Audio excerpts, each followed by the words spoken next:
जैसा कि हम लोगों ने पिछले क्लास में क्वेश्चन नंबर 140 तक सॉल्व कर लिया था, अब आज हम लोग क्वेश्चन नंबर 141 से सॉल्व करके देखेंगे कि जो हमारे ओ लेवल के जनवरी 2023 के एग्जाम में पूछे जाने वाले मोस्ट इम्पोर्टेंट क्वेश्चन है।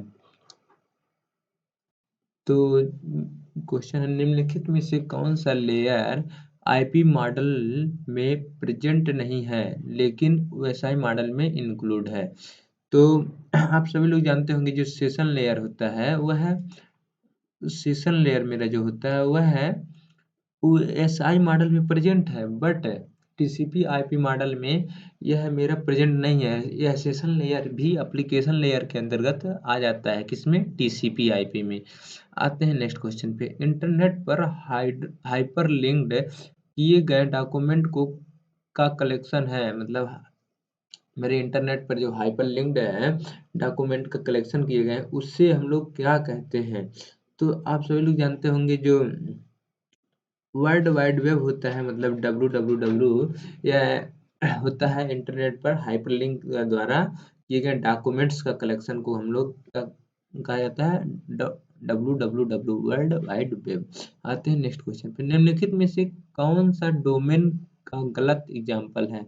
इसमें से डोमेन का गलत एग्जाम्पल कौन सा है? आप लोग स्पष्ट रूप से देख रहे होंगे जो मेरा ऑप्शन नंबर ए है जिसमें डबल कॉलन का यूज कर दिया गया है, यह डोमेन नेम का गलत एग्जांपल है। एक दूसरा भी हो सकता है, तीसरा भी हो सकता है, बट पहला नहीं हो सकता है। आते हैं नेक्स्ट क्वेश्चन पे। डोमेन नेम सिस्टम डीएनएस जिसे शॉर्ट रूप में कहते हैं, किसी डोमेन नेम को किसके लिए ट्रांसलेट करता है? तो आप सभी लोग जानते होंगे जो आईपी होता है वह आईपी को डोमेन नेम, अर्थात जैसे हम लोगों का कोई सरकारी रिजल्ट डॉट कॉम सर्च करना है तो वह उस उस डोमेन नेम को आईपी एड्रेस में परिवर्तन करता है और आईपी एड्रेस को डोमेन नेम में भी परिवर्तन करता है, डीएनएस दोनों रूप से करता है। आते हैं नेक्स्ट क्वेश्चन पे। इंटरनेट पर किसी रिसोर्स की लोकेशन किसके द्वारा दी जाती है? तो आप सभी लोग जानते हैं कि इंटरनेट पे जो रिसोर्स का लोकेशन होता है वह यूआरएल के थ्रू दिया जाता है, यूनिफॉर्म रिसोर्स लोकेटर। आते हैं नेक्स्ट क्वेश्चन पे। The full form of HTTP का फुल फॉर्म क्या है? तो आप लोग सभी लोग जानते होंगे कि एचटीटीपी का फुल फॉर्म होता है हाइपर टेक्स्ट ट्रांसफर प्रोटोकॉल होता है, ऑप्शन बी। आते हैं नेक्स्ट क्वेश्चन पे। Identify the class of computer threads, computer खतरों के वर्ग की पहचान करें।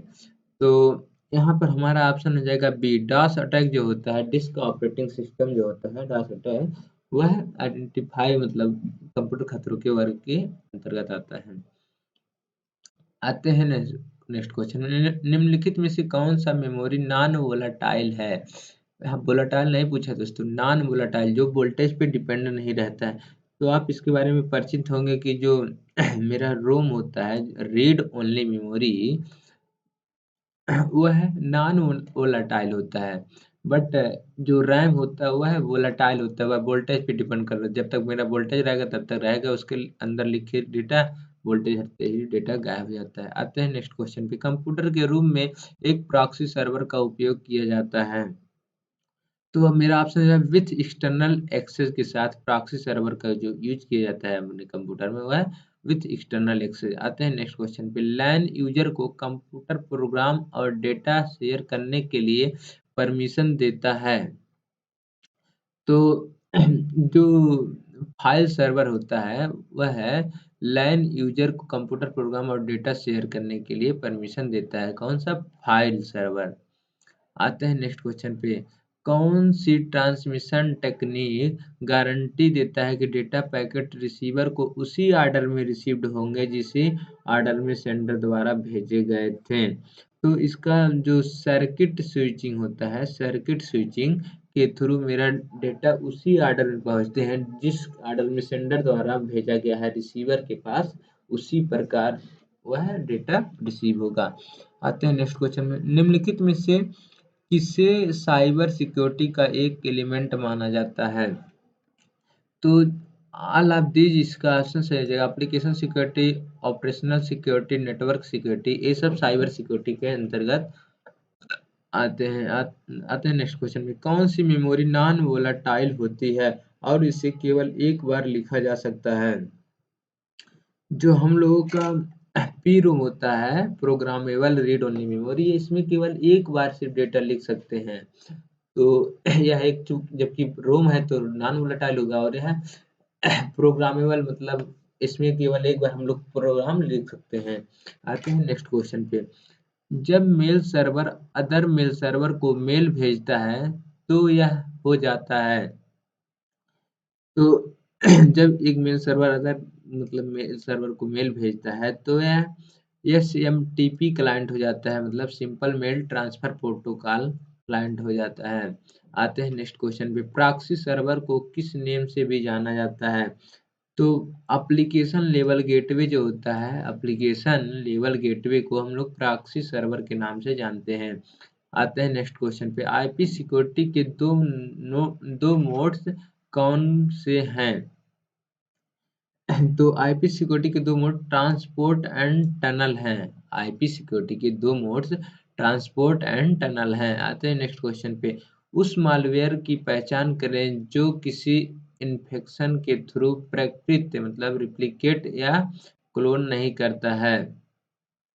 तो ट्रोजन्स जो है, ट्रोजन शायद आप लोग नाम सुने होंगे, ये क्लोन नहीं करता है किसी, मतलब ट्रोजन जो है एक ऐसा वायरस है जो किसी फाइल का हम लोगों का रिप्लिकेट मतलब यह क्लोन उसका नहीं बनाता है।